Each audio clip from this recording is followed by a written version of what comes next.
Hi, everyone out there in cyberspace. We're here today to speak about our experiences as artists in Los Angeles. Everybody here is a COLA winner, and we come from various backgrounds, and we're just going to start off by speaking about what it's like to be an artist in Los Angeles and what the COLA perhaps did for you in your art practice. We're going to start to my right. Hi, I'm Bruce Bauman. Hi, I'm Susan Silton. I'm a visual artist who has also had a dual practice in graphic design. So I've been familiar since the 80s with worlds of publishing as well as following my own practice, which takes many forms, sometimes installations, sometimes photography, often these days performative, participatory, and publishing projects. I'm Alexandra Grant, a visual artist whose practice is a painting practice that focuses on exchanges with writers and using literary texts as the source for my images. And over the years, I've gotten to work with pretty extraordinary people like Michael Joyce, the French philosopher, Hélène Cixous, and Keanu Reeves. I have another practice, which is a community building philanthropic practice called the Grant Love Project, where I'm very interested in community building through artist philanthropy. And right now, I'm in the middle of starting a publishing house that's focused on artist books, and it's going to be called X Artist Books. And as a visual artist, what I realize is that we really are responsible not only for creating our work, but the worlds and the context the work needs to fit in. And I learned this lesson when I had my first museum show in LA at MoCA, and Hélène Cixous offered to write an essay for the catalog that Michael Worthington was designing, and certain people within MoCA's hierarchy didn't know who Hélène Cixous was, which every woman on staff freaked out. 6 months later, they used the Google and realized, wow, this is a very important philosopher. And so when I did a project years later with Hélène, I realized that I needed to create a Cixous reading group, that I was in fact not only responsible for the work of art, but creating a context of reading her work. The group lives on. I don't run it anymore. And so I'm very, very interested how there is such a strong intersection here in LA between community building, book publishing, world creating, and how artwork functions within that matrix. Hi, I'm Sarah Maclay, and I'm a practicing poet. I've done a lot of other things having to do with various kinds of performance as well over the years, and written a piece that's kind of at the intersection of theater and dance also, that's been performed a few times. But as I'm listening to you talk, I'm thinking I'm also a teacher, and I just had a class in the fall that was an ekphrastic poetry class. So part of our practice was to go to galleries and museums and explore art of all kinds, broadly interpreted, as springboards for varying kinds of poems. And a lot of my work increasingly is ekphrastic also. So there's that kind of interesting, one art feeding another thing. I've also been really lucky, especially in the last year, to be published by a wonderful publishing collective that Kate is actually part of, What Books Press, in a collaboration that my friend Holiday Mason and I were working on for a long time, a braided collaboration of poems. And as well, another publication that just grew out of a workshop that's been running for 20 years in the form of an anthology, with the press in the Bay Area, and have seen a lot of reading series and anthologies starting to come up and more sort of small independent publishing presses in the last, especially 10 years. So there's a sort of this interesting thing where things that have been going on live are starting to find more permanent homes here, as well as publication in journals all over the country.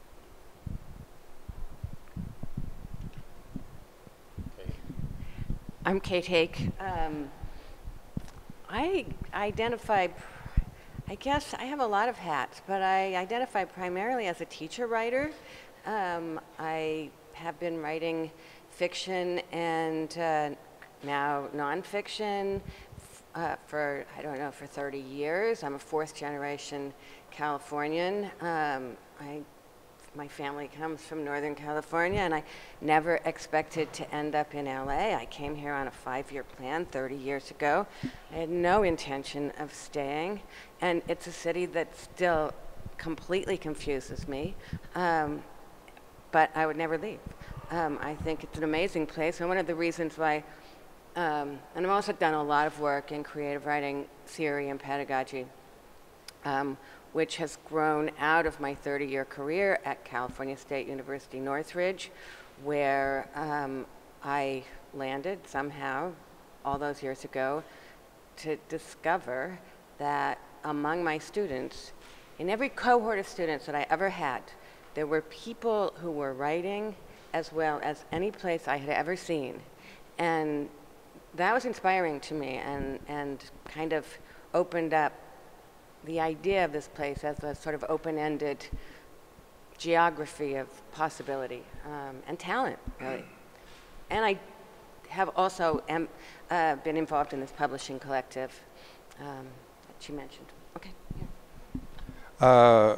My name's Stephen Berens, and I'm a visual artist. I moved here in 1980. I taught at the university level for 25 years or maybe more. And while teaching, I developed a history of modernist criticism course. But I think I was invited to be on this panel because I'm one of the co-founders of Extra, which is the largest running art criticism publication in the history of Los Angeles. And when I was asked, I suggested I probably was not a good person for this panel because I'm not extremely positive about the way in which art criticism gets funded or is not taken seriously in Los Angeles. I think there's been a history. You can look at the history of failed magazines, art criticism magazines in Los Angeles over the last 25 years. So, but I co-started this with Ellen Burrell and Jan Tumler because, as was already said, I think you need to form a context for art. And I think that's what we're trying to do. We're trying to form a context for the art that happens in Los Angeles, provide not only what else is going on in the city, but also what's going on in the larger world, and so that work gets treated seriously. So I think that's really important, and so. As I mentioned, my name's Bruce Bauman. I consider myself primarily a novelist and fiction writer. I've written pop criticism. I've taught at CalArts in the MFA and BFA critical studies programs and writing programs for 15 years. And I was senior editor of Black Clock magazine for its entire 13-year run, which was edited by the great Los Angeles born and raised novelist Steve Erickson. I am myself a born and raised New York City person from Queens. And I moved here in '99 because my wife is from the West. She's also a visual artist, Susan Woodruff. And she didn't like living in New York as much as I did. So we got a resident. She's from Arizona and then lived here, and she'd look out the window and see a sunny sky. And I say, it's 27 degrees, don't believe the sun. You know, she didn't get that. Anyway, we got a residency at 18th Street Art Center in Santa Monica. I work for a year. And I said I would give it a chance. And 19 years later, I'm still here. And I actually love it here, even though most of my friends in New York think I'm lying. And I've actually secretly living in a garret in Brooklyn. I think Los Angeles is a great place to write. I am not sure about some other, I have reservations about other ways the literary world works in Los Angeles. That Los Angeles has not gotten its due for the amount of great art that is being made here, that the East Coast still has a rather, should I say, snotty attitude sometimes. But it's getting better. It's a lot better than when I first moved here, I will say that. I can tell a story later about that. So I don't know, I think maybe if we just go on our experiences of LA and you know, Stephen, maybe start with you because you have more ambivalence than I think some of the other people, and I'll go last because I also have ambivalence. Well, I think that, again, I think writing and publishing can have a really is a really important way of providing context, but also I think building kinds of communities. And the problem with, one of the problems I think with publishing, at least for me, was that you publish something and then you send it out and you don't hear a word back. Right? So that as a visual artist who's used to having an exhibition up, you got more feedback. At least I did. So so to sort of counter that, one of the things we've done at Extra is really to do more and more events. So we do between 4 and 20 events a year. And we go to different parts of the city and we collaborate with museums, nonprofit spaces, commercial spaces, and we have readings and different kinds of events around the publication sometimes, but sometimes not. And I think those are really useful. They bring together each one, because each one has its own constituency. So we bring some of the people that go to a lot of our events in with people who go just to events, say at the Armory in Pasadena. There's a group of people that just go there. And so we bring those people together. And I think that's one of the important things we're doing. And in this upcoming year, it's our 20th anniversary. 20th year of publishing. So we're doing, I think 18 events, something like that, and a variety of institutions. And I'm really excited about that. I think the publication does what it does, which I think is also provide a place of record, so that there's so many, one of our main concerns was there were so many important exhibitions happening in Los Angeles, but nobody was writing about them. So that we felt like at least this way, you know, we would have some impact to record certain kinds of exhibitions that might not be recorded because of the lack of other serious sources in the city. So, I'm ambivalent, but I'm not that I don't think it's important. I think it is important. I have a question for you. So first, I want to say thank you for Extra. It was the first place I published an artist project. It was the first place I wrote a review, even though I was late and it had to be published online. And it also published a translation of Helen Sixou's work. Also, I think late, so it's online and not in a book, but I'm a painter, not a writer. And I think it was in the publication. Maybe it's in the publication. Anyway, so for me, Extra has been a real home for experimenting outside of the confines of my painting practice. I'm really grateful for that support, not just to me, but from other artists. But the question I want to ask is, you at some point made a transition from just the magazine to the online world, of which I've been able to publish on both through Extra. Can you talk a little bit about what happens next? Is it videos? Is it blogs? Like, where do you see? Because it must have been a big transition to move onto the internet for you guys. And then, do you see another transitional phase coming up in terms of publishing to respond to, you know, how millennials perceive things, or you know? I don't have the answer. Okay. If I had the answer, we would be read by a lot more people.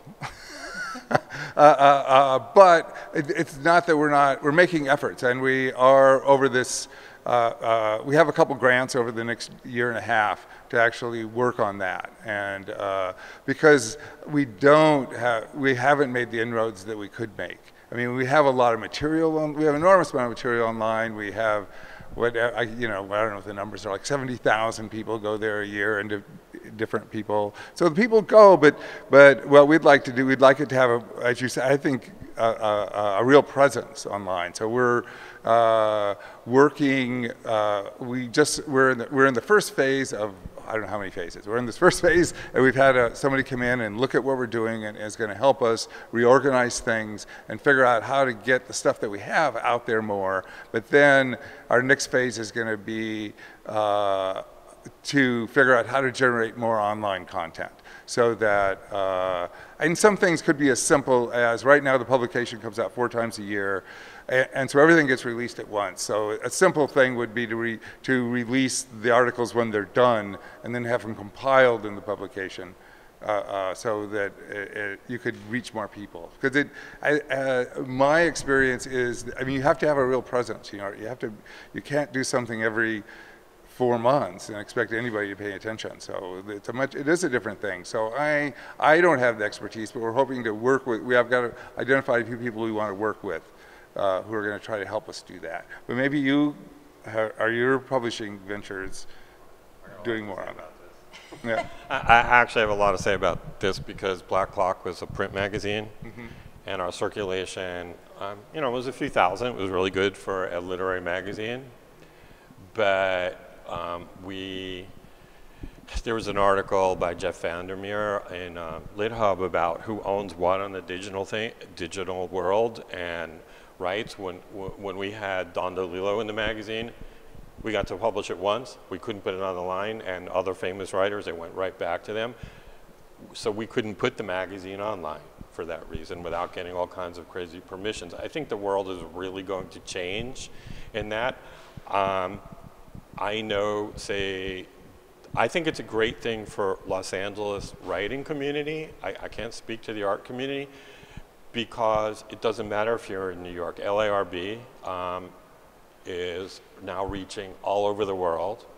It's one of the most widely read publications about the literary world. I put something on their blog, you know, it was old songs for the new resistance, about, like, you know, screwing Trump. And it got read in one day more than probably everything else I've ever published in my life, because it was shared like 100 times. And that has changed the way I think it's a threat to New York publishing, which I can talk more about later. But I also think it's both a great thing for writers and potentially a bad thing for writing, because of the need for content. There is so much shit on so many of these lit blogs now. People aren't copy editing. They just need content. So I think we're at a crossroads that could be really good or really detrimental to the future of art and of writing around the world. And I don't have an answer, but some mornings I'm really pessimistic. Other times I think that we're going down. George Orwell wrote an essay in 1948 about language and how it can lead to fascism, and that the English language is in a bad way, and if you listen to our president, it's in a worse way than you could ever imagine. And I think that's really dangerous. So it's challenging because we come from different constituencies, but having been here all my life and been here since a practicing designer and artist since the 80s, I've seen issues come and go, magazine projects come and go. I mean, it has been astonishing that Extra continues to find new ground, you know, and it is a gem, really, in the community. No, it's true. Both because you survive, and also because of the approaches that you take. My ambivalence is about the city a little bit. But in terms of, I mean, I want to say two things. One is about something a little bit more positive, which is about the possibility that is inherent in the city. And that, I think, is due to some extent, trying to navigate the large topography of it. I mean, if we look just at Ed Ruscha and the kind of projects that he was interested in early on, publishing projects, that was about navigating, traversing literally the city and cataloging it. But zines have always been a huge part of this city. And you know, artist books have always been a part of this city. Judith Hofberg was an early supporter. She was I think she was a librarian, actually. I'm not sure, but she was an educator and very devoted to the proliferation and cultivation of artist books, for example. One of the things that I think it can be detrimental is the way in which, I mean, from an environmental standpoint, it's a positive thing that, for example, paper isn't used to the same extent. I mean, when I was a tot, we had no ideas about this, you know, in terms of the preservation of a tree. And I still, to this day, love the smell of a book that's been printed in offset versus a digitally printed book. I see the differences, and I find them unsettling because I like print. And one of the things that I think is kind of dangerous is the way in which, for example, you just say how many likes, how much this piece was read. The way in which we're cataloging everything according to these kinds of successes, when the success is really to stay in some way vital and alive. And what does that mean?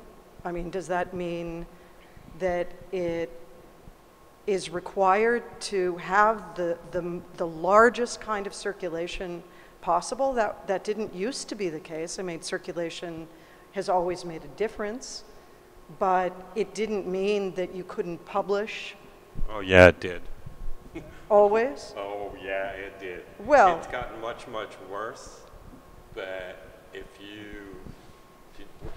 you didn't publish or sell in novel writing, I can't speak to some of the other stuff. If you didn't sell a certain amount of books, I don't care if it was 1930, you had a hard time getting a contract after a while. And it's now much worse for the big New York publishing. But and yes, I agree that, you know, the thing that got the most shares, whatever, I wrote that literally in 12 hours. I wrote a book that's 650 pages. It took me 9 years that maybe 5,000 people have read. And you know, that book is worth my entire life. That other piece I'll probably never think about again. So there is always that contradiction in wanting to have readers and wanting to do quality work, and understanding that there is a romance maybe in writing, and I love writing as much as I love anything in the world, but there's a business aspect to it.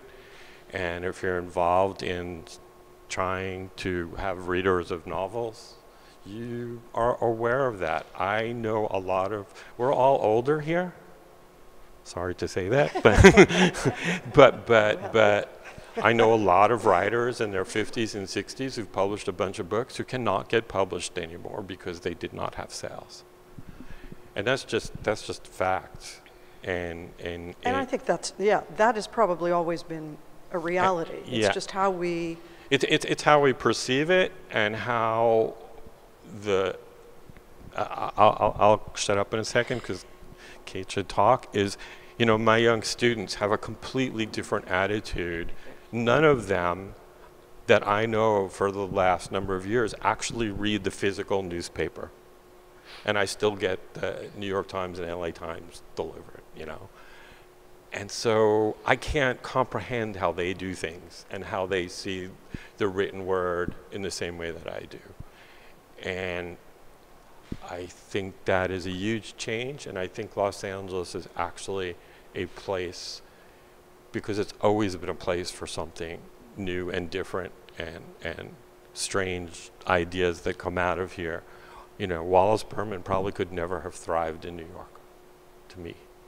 So we're on the verge of stuff here that I'm too old to figure out, and just hope it comes out for the best. I'm excited. I mean, I'm very ambivalent, but I'm also really excited because first, it depends on what counts as success. And I identified initially as a teacher writer because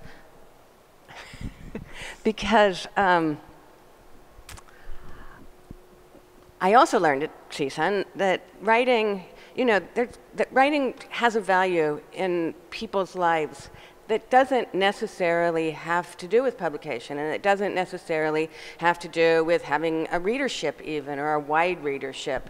And when I started to think about teaching, I started to think about what really mattered to me was framing sort of paths that students, or helping students frame the guiding questions that would sustain writing for them. And I really, really, really am committed to the idea of a sustainable literary practice.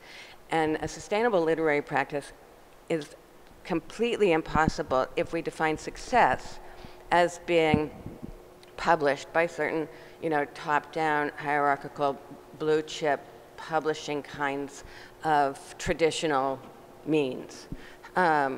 So what I'm excited about, and also ambivalent about, because sure, there's a quality issue, but the quality issue is not, that's a quality issue for the larger sort of art community. For the communities that are sort of emerging in LA, the diverse, the geographically, the ethnically, the culturally diverse communities that are sort of emerging and starting their own publishing endeavors, which is possible now because first, because of the internet, and second, because of new technologies that allow people to publish books like this collective that I'm a part of, that I went into, intensely ambivalent. But we really took our cue from the young people, right? And there were, I don't know, 7 or 8 of us to begin with, and all of us had published multiple books in a variety of mainstream venues, from New York to academic presses to literary presses. And could we have gotten published? Probably we could have, but we were just tired of the slog and the business of being a writer. And it seemed like, and somebody was demented enough to say, well, we can make books. And we had the great good gift of having the artist Gronk as a member of the collective, which has been, for me, probably one really great thing about it is like discovering new writers and new people that I didn't know about and being able to bring their work into the world. But the other really great thing is working with Gronk, and who, with a generosity that's almost astonishing to me, provides us with all the work of arts for our books. So those are some of the reasons why I'm excited. I guess it's interesting. I'm coming at this from a kind of different vantage point for 2 reasons. One, I'm a poet, and so one of the wonderful things about being a poet, ultimately, is that we don't have that, I think, terrible pressure that novelists have, to write something that's going to, because it's a real thing, I mean, it's real for novelists, it's real for screenwriters. All my screenwriter friends who are, like sometimes they'll have amazing things that are in turnaround for 10 years, or are owned by companies and they can't get them out. and I also never thought I would live in Los Angeles. And I'm from Montana originally. I grew up on a ranch. And then I went to Oberlin, you know. So, you know, I was thinking about living in a hallway, literally in a hallway. I was going to rent a hallway for $160 when I got out of college in Brooklyn, and I decided to go back to Montana at first, and then, you know, ultimately went to Seattle and ended up here, not thinking that I would stay necessarily. And I've done sort of things in the industry and other things just to make a living of different kinds. But what surprised me a lot about Los Angeles is that there's this growing, thriving poetry scene that kind of continues, that I've become a part of. And it came out initially of workshops at Beyond Baroque, workshops in bookstores, other kind of private salons that people were kind of putting together. You know, as well as I teach at Loyola Marymount University, and I've been there since 2005, and I have been at USC also a little bit. But, you know, so there's that kind of also, you know, the universities that we have bring some really terrific writers as well, and that's part of it. But, I mean, it's really strange to me sometimes to think that I probably would not have written the majority, maybe any, of the now 4 full lengths, you know, and various chapbooks that I have without workshop, because it provides a sort of soft deadline. It's not, you know, like super scary, but it's kind of like you don't want to be the only person who doesn't bring the salad to the potluck, or, you know, whatever. And there's sparring, and there's that feedback that you were talking about, which is, you know, in literary world as well, you can feel isolated. So there's this sort of interesting dance between when you're having your solitude and when you're sharing and giving feedback. And there's really quite a lot of stuff going on here. And over the more than 20 years that I've kind of gotten back into poetry after being out of it for a while, excuse me, one of the really interesting things is that it is kind of like a movable feast. I mean, we actually, you know, there is kind of a there. There's a community that, you know, will travel across town, not always because it's getting harder now, you know, it is, but, you know, but mostly we'll travel across town to hear each other and support each other and hear new work, and, or to take a, you know, a certain kind of workshop. And then the publishing that I'm seeing kind of coming out of that, and also, the student publishing is also inspiring to me. There's a lot of actually really good work that I'm seeing being published at the student level, you know. So I'm kind of coming at it from, it feels like from, you know, from the ground up in a way, but with this huge relief that I'll never have that pressure, you know, and that there's this joy in knowing that there's sort of a sustained, small, passionate audience for you know, for my work, and we are for each other's, but that it also seems to keep growing and connecting with, you know, publishers in New York and other places across the country. Do you want to speak to that? Otherwise, that will. Okay. Well, that's the contradiction. As a writer, I became a writer because I like being alone. And, you know, when I said I spent 9 years writing novel, the only conversations I had outside of my classroom for most of the time were with my wife. Otherwise, it's with my 70 characters in the book. So there's that. And then doing Black Clock, where we published a lot of famous people, but we also published 250 people over the 13 years who'd never been published before. A lot of students. And that's extraordinarily exciting. And our readings, we'd get over 100 people, and they were big parties, you know, they were readings, and then we'd drink. And that was good. That was great. And so it's the contradiction. As a writer, you become a writer, and it's the most fun I have in my life, being alone in my studio. And then I have to face the world. This is what I've done, and there is pressure. I believe that. You know, poets, if you know, you guys sell 1,000 copies of your book, man, you're on the bestseller poetry list. You sell 1,000 copies of a novel, if it's published at a bigger press, wave bye-bye. So, I mean, there's all of that. But if you don't love writing, if you don't love art, fuck it. There's no reason to even be talking about this. And then the question is, you know, what you want from it. And there's a quality of a lot of readers, and then there's a quality of just having a few really great readers. You know, the best things that I get are if somebody I know sends me a great email. The worst thing is when somebody gives me a really shitty review. So, I don't know. Boy, I'd take a review. No. I'm going to just change the flow a little bit into something that it's an example, and I'm wondering what you all think about it, which is I was very surprised and delighted to see that Chris Krause's wonderful book, I Love Dick, was picked up by Jill Solway and is going to be her next big TV show on Amazon. I got to go to the premiere last week, and I remember thinking when the book first came out, like, this is awesome. What the hell is this book? The community around I Love Dick, this kind of criticality of the role of the male guru, kind of making fun of Marfa, which I think more of that should be done. The female gaze is like put in that language, and then thinking, cool, Chris Krause is one of our like heroines here in LA, but she's, you know, known in certain circles.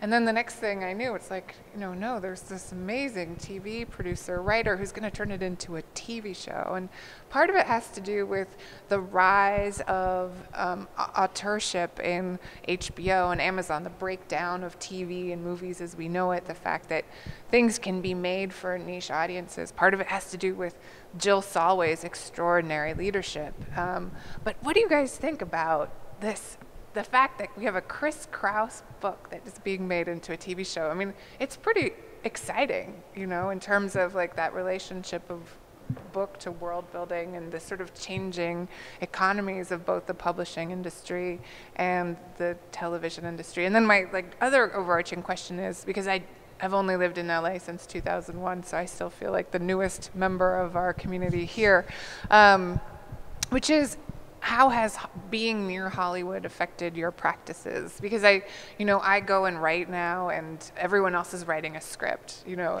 it's like, you know, any cafe, all the other writers, it seems, and there's this other economy in terms of language.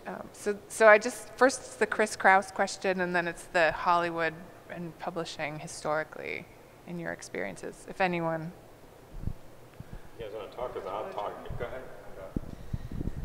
Well, I think it's fantastic. I mean, it's kind of unsettling that she would be mainstreamed in a way, and I guess time will tell if that's, in my mind, positive or not. I think, oddly enough, we're living at a time when things like that so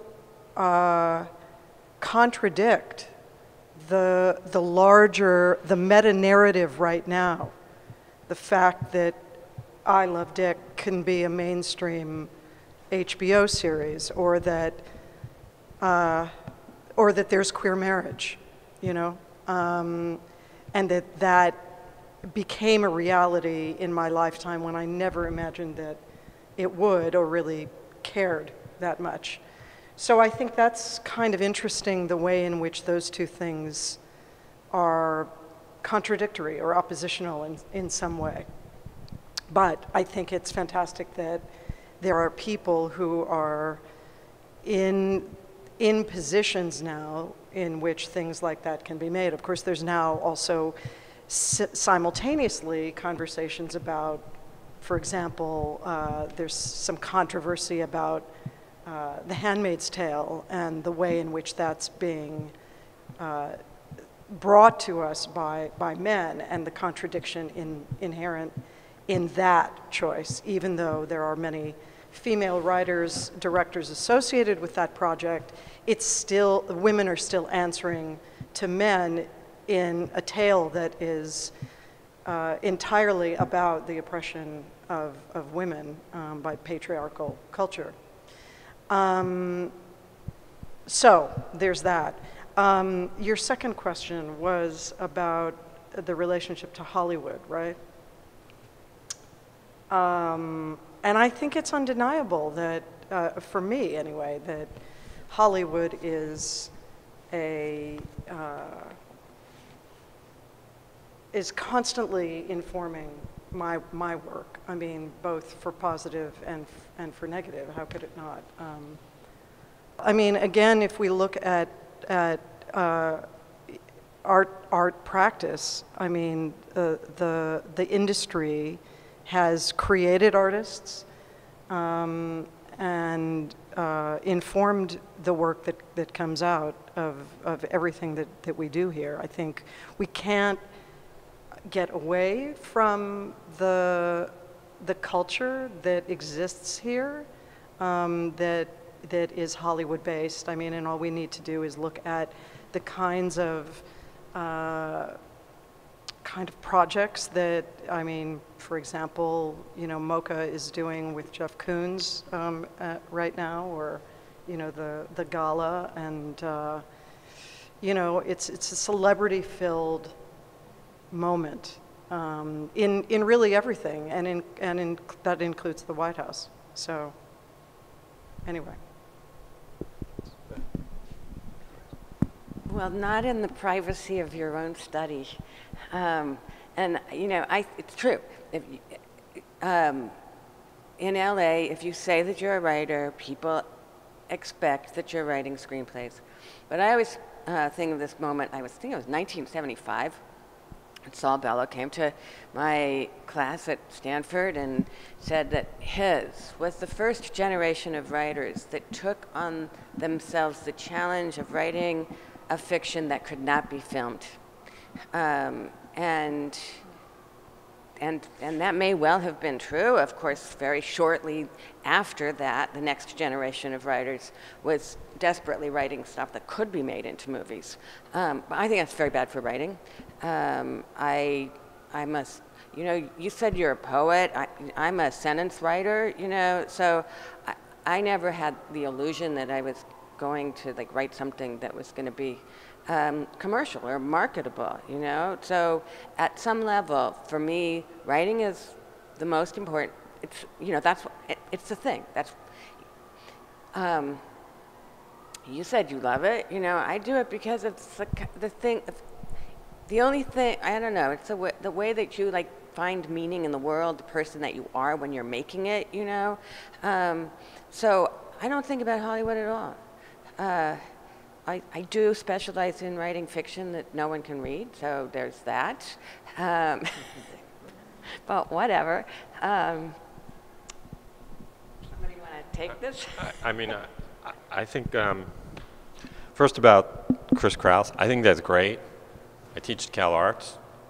Dick was there before I ever got there, but I've heard the legendary story, so I watched the first episode. I thought it was terrific. I can't wait to watch the rest. But I think it's great that this has happened, but to me it's very much in the history of America, where people who are outsiders, whether it's the Beats 20 years later, you know, they're insiders. And that has happened throughout our sort of cultural history, I think. And so that is farther outside than almost anything else that's come before, but hey, that is it Amazon who's doing it? That's fucking great.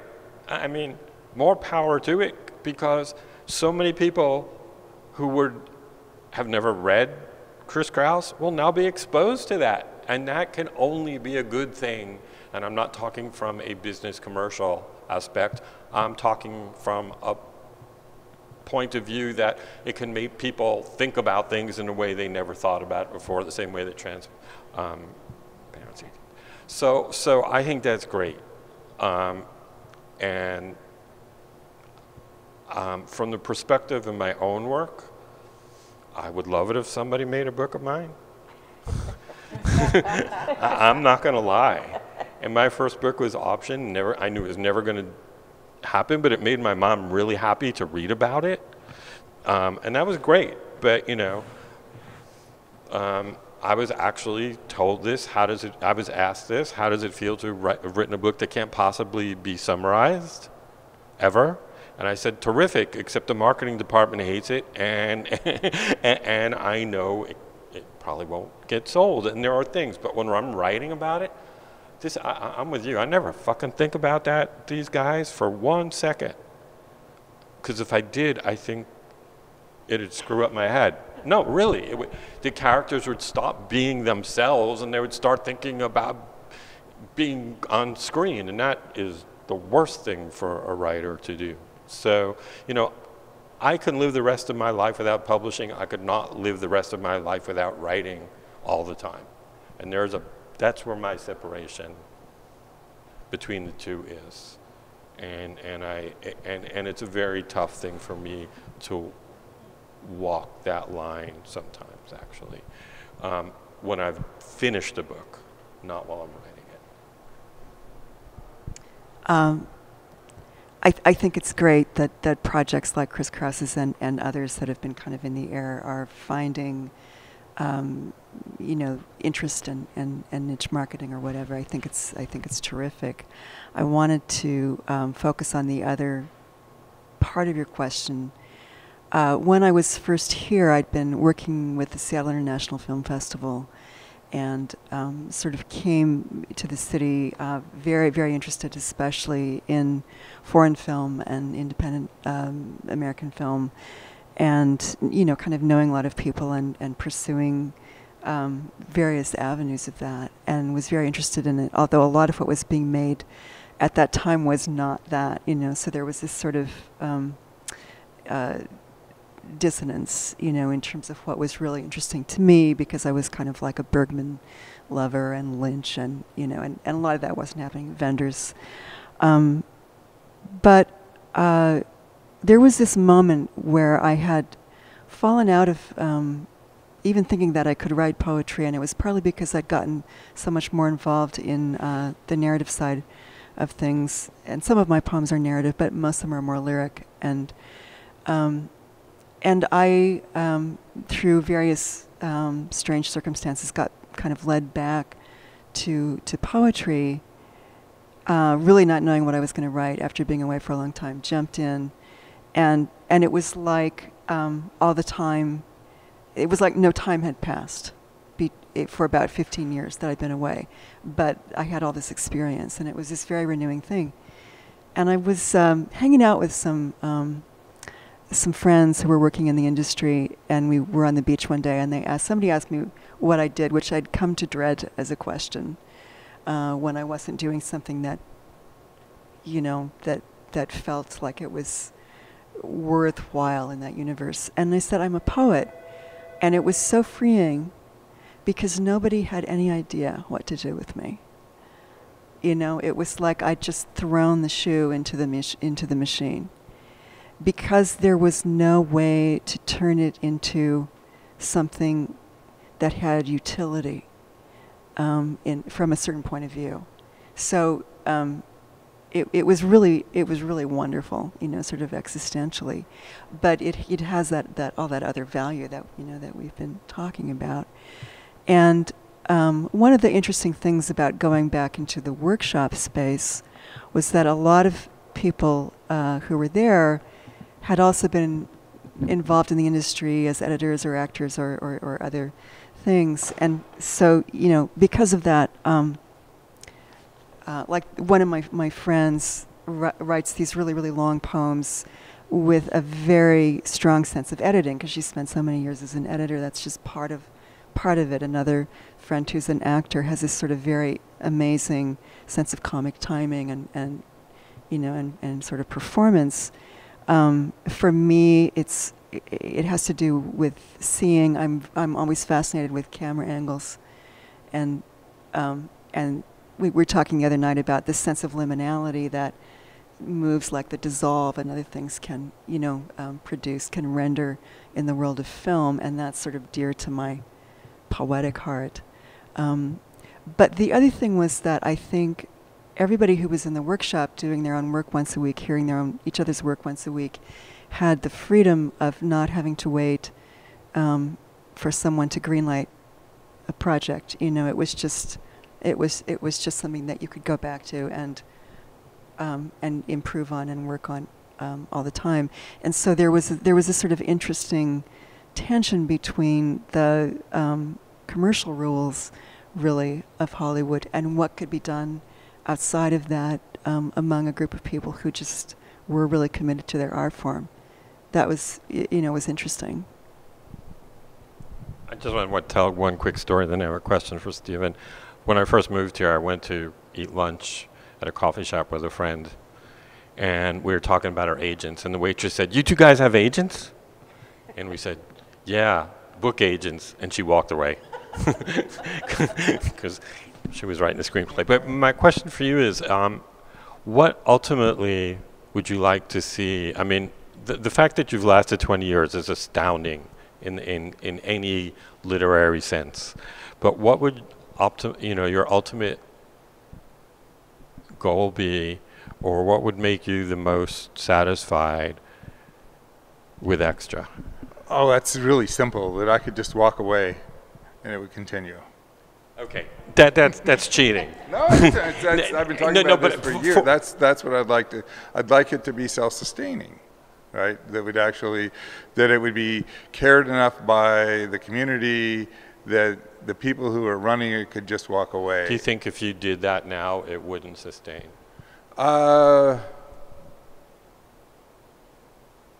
No, I think we're at this point we're getting close to that. So that's why it's on my mind. I'd like to do that, and I think we're getting new board members. We're getting other people to help. Like Alexandra just did a project for us that was really great. That helped. So I think we're really working on enlarging our community of supporters. So I think that. I mean, when I thought about starting this with Ellen, I asked a friend of mine who was in New York, who happens to be the president of Otis now, Bruce, and I asked him if he, because he's a writer, if he thought we were crazy, and he goes, "I don't know, but at least half crazy to start a magazine." So I took that as you should do it. So. But we're at this sort of interesting moment, I think, in culture, and that on the one hand, it looks like all this funding is going to be cut, but then, of course, there was actually money added to the NEA and NEH in this budget round yesterday. So, and for Extra, it's been the big institutions have had the insight to, or I don't know, insight, the gullibility, either one, to support us. So the NEA has supported us for a long time.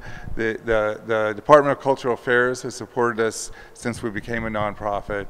The Pasadena Art Alliance, people that are really interested in art, and it seems like group decisions. If we can apply to somebody where there's a group that discusses us, we do really well. But going to small private foundations where maybe one or two people make up the minds, we don't do so well.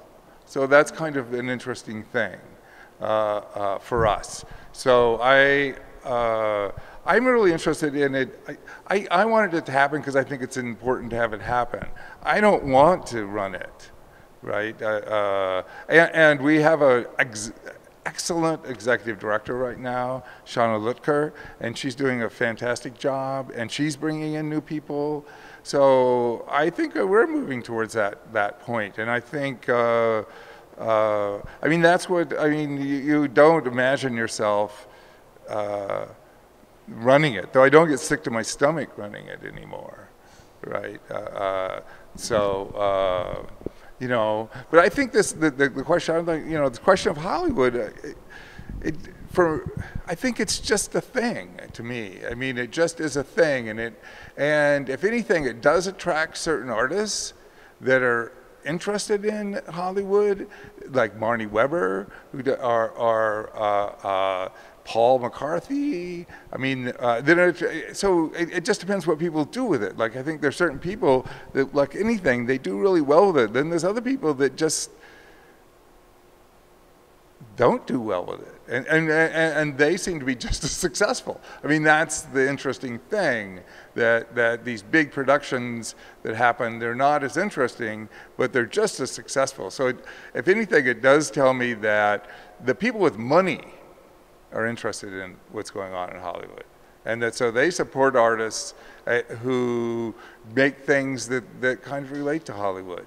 And it doesn't matter if it seems like it actually has content or doesn't have content, to me.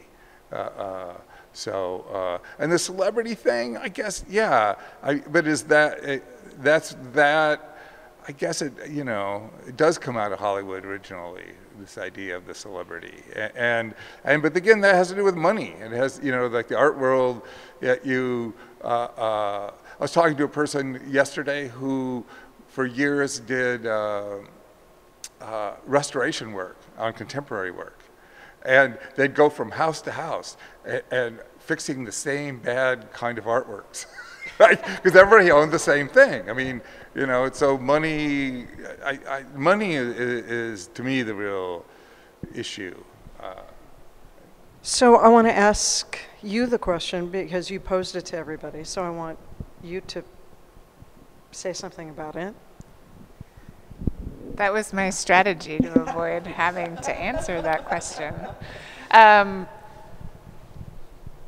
think in my question I expressed my excitement about the Chris Kraus and a new generation of minority directors having power to tell stories, again, just from a queer, trans, from the perspective of female desire. I want there to be more of that as a female consumer. So that's terribly exciting. In I Love Dick, she also uses pieces of historic women experimental filmmakers. So even though the audience might not realize that they're being exposed to like a whole generation of women's work that a general audience would not have encountered. So to me, that's terribly exciting. The other part of it is this question of criticality within Los Angeles. And it's part of the continual upward battle of extra and the continued importance of that upward battle, which is how to create not just an oneric culture of writing, but a critical culture of writing, and how to continue to support that. And that's a difference, as you've talked about, between the East Coast and the West. Like, people came here historically to make, especially to Los Angeles. This was an engineer city, this was an inventor city. People stayed in the East reflecting more and came here to do. I mean, it's a very gross simplification. But it's then how do you create, and are there new forms for critical discourse, and has it been very difficult? So this is, I answer questions with questions, Susan. So of course, like your question back to me. I mean, in a path. I mean, secular, yes. We go from 4 to 40 questions here. I know. I'm like, oh my God. But that whole question of creating, critical spaces is what actually led me to write my first book, because I wanted to make a farce about the art world, and then couldn't find a publisher for it, and so decided to begin a press that was interested in these outliers, like these weird, collaborations that no one else was interested in publishing, or one-offs, and so that's why I'm getting into the world of publishing, because of a real need for these other experimental spaces for criticality and play. And I guess, again, what interests me about the Chris Kraus, Jill Soloway collaboration is that intersection between play and criticality, which is what it seems we need more of here. So I think I want to open it up.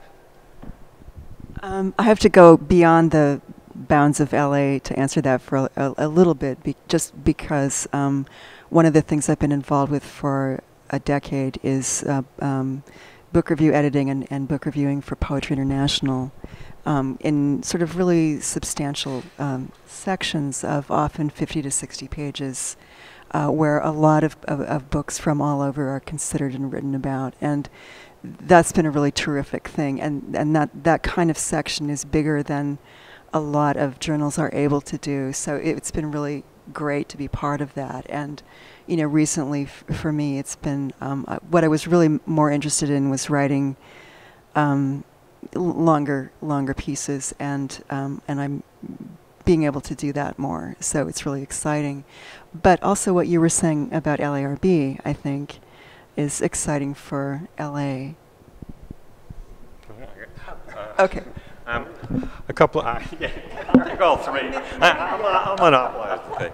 I mean, a few things. Speaking of money, money is so. It's the elephant in every artistic room. I actually believe that, and it's not. You know, speaking of a fellow Jew and Nobel Prize laureate in literature, money don't talk; it swears. And it swears really big time in the art world and the literary world. It doesn't give a shit about the critical world. That's really what I think is the critical world. You know, the serious criticism is not a money-oriented thing. It's great that you've gotten all these grants, but I'm kind of not surprised that you do well with the groups and the individuals. Little tougher. That doesn't surprise me. The other thing, the whole celebrity culture, you know, it's put on LA. New York last night or the night before had their Met Gala. That was like the fucking red carpet at the Oscars, you know, who was there. So I don't like to hear about LA being so, you know, celebrity centric in New York is not, because that's bullshit.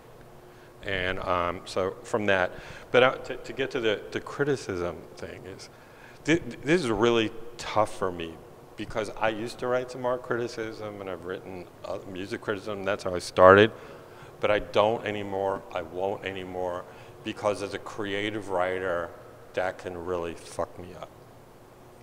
Because if I start thinking about that, like one of the first pieces I ever published was called The Newly Born Man, which is based on Sisu's The Newly Born Woman, where I wrote from the perspective of having vagina for 24 hours. It was kind of a wild piece, but it was fun. But reading Sisu, if I start to look at Sisu and Blanchot and the people who I read when I was young and loved, that will mess me up as a fiction writer. That will get in my way because I'll start thinking about that. And I think there is a real contradiction between creating from your unconscious and being conscious about criticality as a creative person. And maybe you guys disagree, but for me, I know that's troubling. And like, I've read Blanchot's books probably 15 times each, but not in a while. So I don't know, just to put that, it's out there as something that I think is necessary. I mean, I teach at Cal Arts in the critical studies program. At the same time, in my workshops, I really try and stress on the idea that they think from their unconscious and their creative mind and not worrying about how it's going to be critiqued. You're a teacher? I am a teacher. And I'm thinking like serious literary criticism in a publishing venture in Los Angeles, it hardly even computes. But I do, I talk a lot about criticism and theory in my creative writing classes because unlike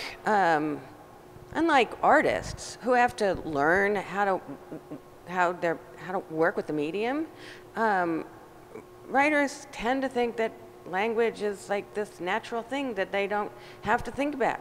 So we do talk a lot about critical studies, and then we put it away, right? And I just tell them not to think at all when they're writing, because thinking is very bad for writing.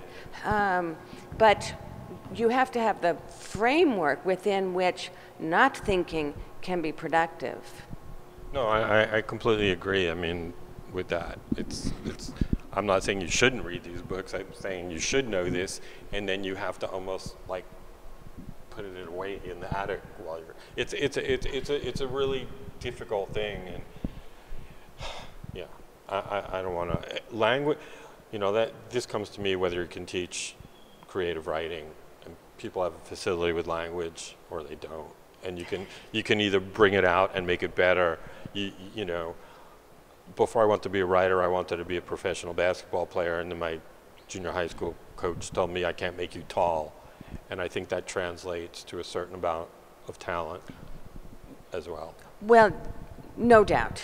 But if you also think, and as I do, that there's value in writing in people's lives, you know, one thing that is really helpful is just getting people to acknowledge that they don't, or to accept the fact, to acknowledge that they don't have to write the way they think that they're supposed to write, that they have to, like, and they need theory for this to be able to see the boxes that they're inside in order to give themselves permission to get outside of them.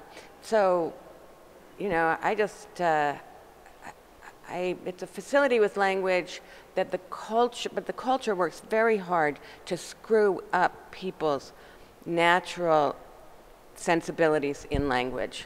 I think that's true also certainly within art programs as well.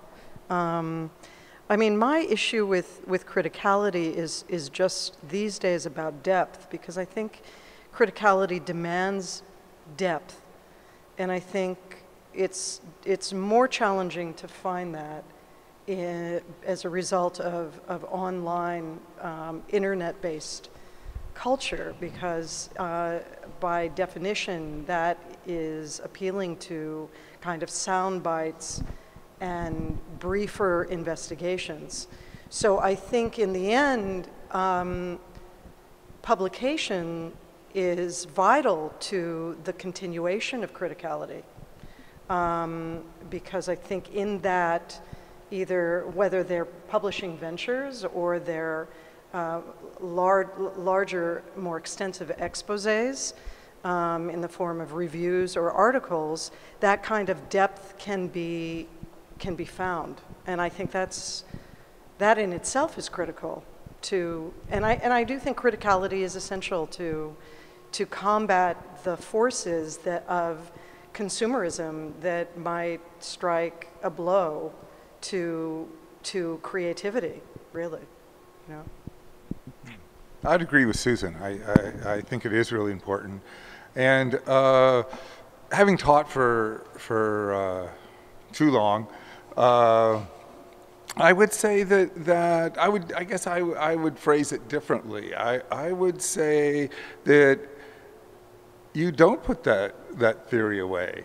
That theory, you're not the same person. So you may physically put it away, but you don't look at things the same way as you did before you read all that stuff. So, well, you may actually, I mean, that's the point. I mean, that you don't put it away, that you don't consciously deal with it, but you look at things in a different way than you did before. And that's why you're able to really make things of interest, because you've moved beyond just doing the simplest thing, and you know, the photography is not that different than language. I mean, everybody comes in now to the classroom having made more photographs themselves than anybody in the 19th century. The 19th century made together, right? So everybody thinks they know what they're doing, right? So, but so to get them to inherently look at things on their own differently, without theory, because they've read theory, I think, you know. I guess that's what my goal was, that they would actually, that somebody at the end would say, you're not talking just about art. I mean, Right. you're no argument, and of course the point is to, like, change people so that they see things differently, so that when they stop thinking and start making art, it can be something surprising. You know, I always tell them that, I mean, and this is for me too, and it goes back to the idea of a sustainable literary practice, which depends upon knowing how to do what you don't know how to do. And so much of the art education, I don't know about art, but creative writing education in the US is sort of predicated upon the principle of teaching people to do what they're already good at. And so that's the only thing they know how to do. And for me, that's like the end of writing, right? Because if you can't think beyond, I took my son once on a field trip to Voss's studio, and he told these bunch of 8-year-olds that art happens in the mistakes you make when you're making something you don't know how to make. And the 8-year-olds didn't quite get it, but it made sense to me. Right, so. Yeah, I've been relating a lot to what all of you guys are saying about the teaching of it, and so often for me, I feel like I'm talking about how, especially people who've been trained to write essays a lot and under the gun, you know, that in my class it's about reverse engineering. So I'm kind of like, you know, it feels backwards to them sometimes. But I was also thinking about one of the things that online criticism affords, and it ties back into the concerns about money. One of the difficulties, of course, in keeping a journal going on for a long time is the money for the, you know, the materiality of it. And that's something with some of my friends who've had journals, print journals that have gone online, it's partly because of money. And actually, sometimes it is possible in online journals to do longer pieces, to do more in-depth pieces, you know, because you're not worried about a page count. So, for instance, I'm thinking of Word too, yeah. So, you know, I'm thinking about, there's a critic named Randy Marshall who writes for Blackbird, really, really wonderful, meaty, interesting criticism, very lengthy, very, very interesting, fascinating. And the constant critic, especially Carla Kelsey, I really enjoy her pieces.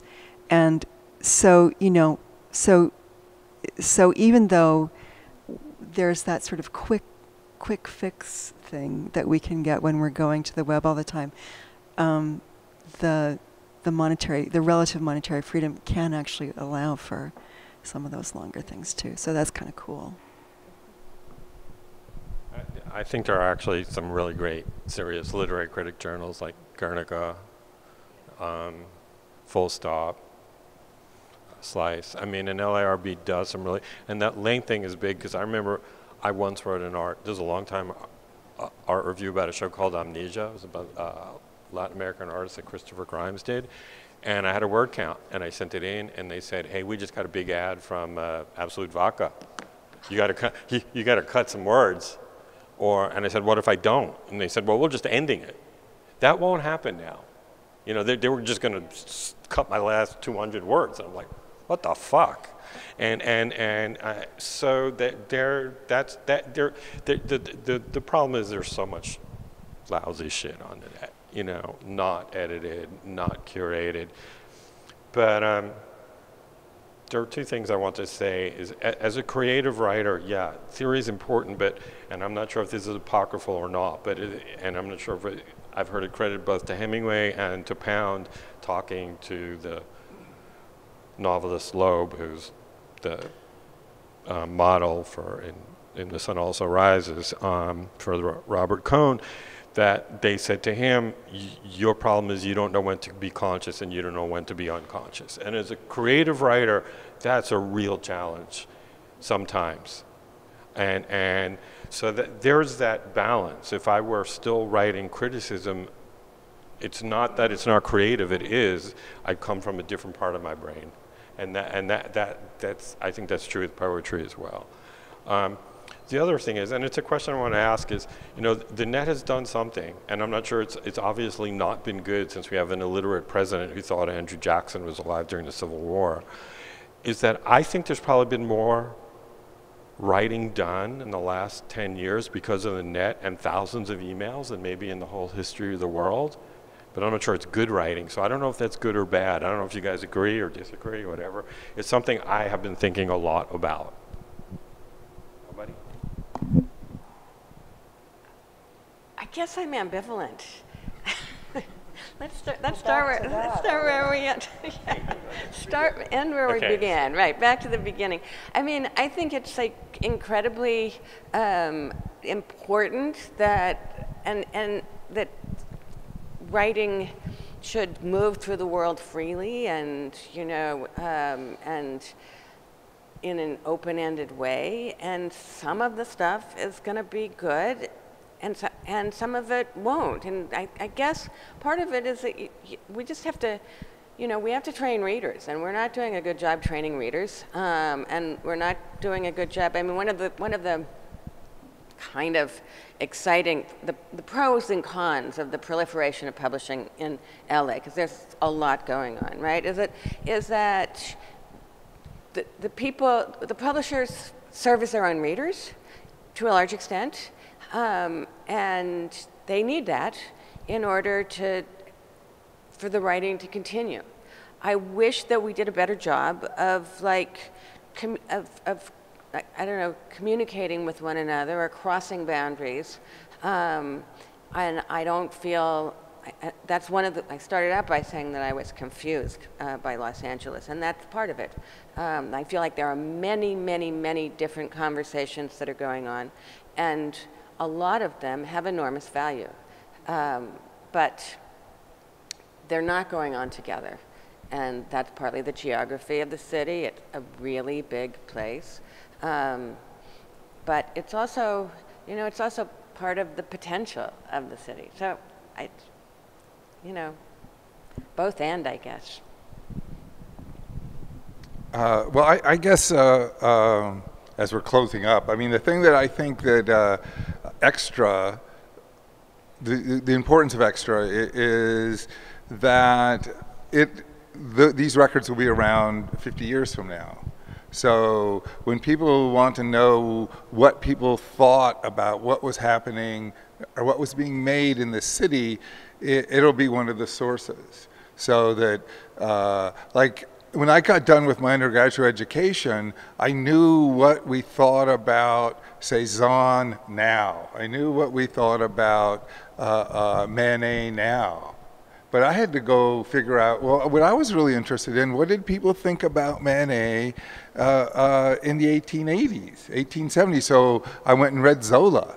So what did people think about Cezanne? Why was Monet not shown basically for 30 years until the 50s? What happened? But then you read Roger Fry and you understood what happened. You understood why he could be rolled up, because there was a really solid argument against that kind of work as a modernist. So it helped me understand that, not what we thought now. And that's what I think extra, that's what interests me, and that's why that's why I keep at it, is that I want that record available for people in the future. Like, people can actually look at this and see a really well thought out analysis of what that work is doing. Not is the work good or bad, who cares, but how does the work actually function? And that's what we try to do. So I find hope, I think, in terms of publishing, in the multiplicity of interests. It's also daunting, but there's the group of very young practitioners who are interested, as in photographic practice, in analog processes. Letterpressing is flourishing right now, as is our endeavors that are on risograph, etc. And then at the other end, there are all of these multiple platforms online. So I think, you know, for as long as there are books, there will be print. I don't think that we'll have an end of print, and I think that is key to the development and acceleration of other forms that can exist simultaneously in positive ways. And I guess getting back to Los Angeles, that this city is a hotbed for those processes to come back to the fore, you know, because people come here to immerse themselves in those kinds of analog practices and others. So anyway, that's my hope spiel. in the midst of the darkness. I'm hopeful, she says, because I'm about to launch a publishing company, because I believe in the haptic. I believe in haptic experiences. I took a book to lunch recently, and I sat at a restaurant reading a book, and I was transported. You know, for the entire meal, I had great company. And I think people are searching for a kind of intimacy that allows that kind of being transported into another's imagination. And so I don't know if we'll be able to convince everyone about the importance of these haptic experiences, but I think that there will be the stalwarts who always believe in the sacred and profane importance of the continuation of the written word.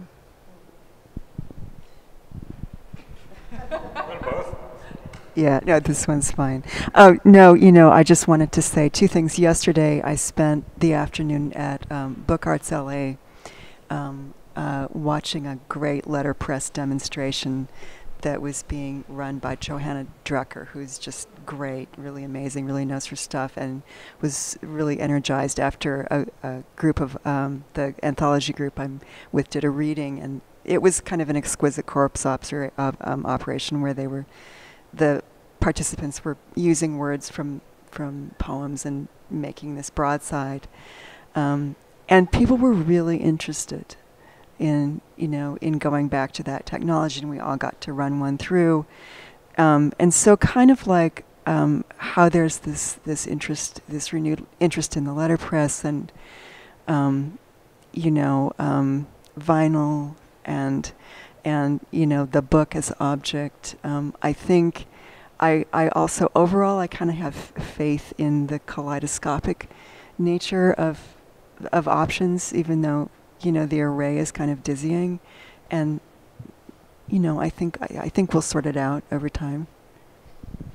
I want to say a few things. One, I want to thank COLA just for existing, because when I got my grant, I was beginning this 9-year book, and it really helped me. But I would also like you to give more COLA grants to writers. That's my shout out for that. And as far as Los Angeles, I think Los Angeles is an incredibly vibrant place for all kinds of creativity, and I'm not talking about movies. I mean, you know, when we were exchanging, we talked about Kate Gale and Red Hen, Los Angeles Review, their Santa Monica Review, and the Los Angeles Festival of Books, which I've done like 8 times, and I've done a lot of festivals, is the best book festival in the U.S., and it gets 200,000 people. And the other thing is, booksellers have told me that Los Angeles has sells more serious books than the tri-state area. So I think there's, you know, by nature, I just think the world's going to end in 5 minutes. But at the same time, if you're an artist, and I tell this to my students, you have to be an optimist, or you can't make art. And I think that's part of the complete contradiction of me, is that I make art because I believe there is a future, or I hope I make art because I believe there's a future. And then 10 minutes later, I'm thinking, maybe not. Anyway, thank you all. Or not, right? Vis-a-vis the future.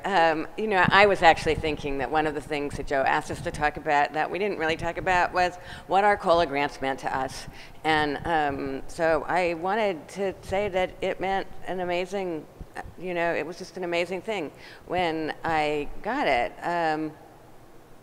You know, I spend a lot of time, I like being alone. I believe in writing as a primary experience and value, and sometimes it's also very lonely. And when an organization, an institution like COLA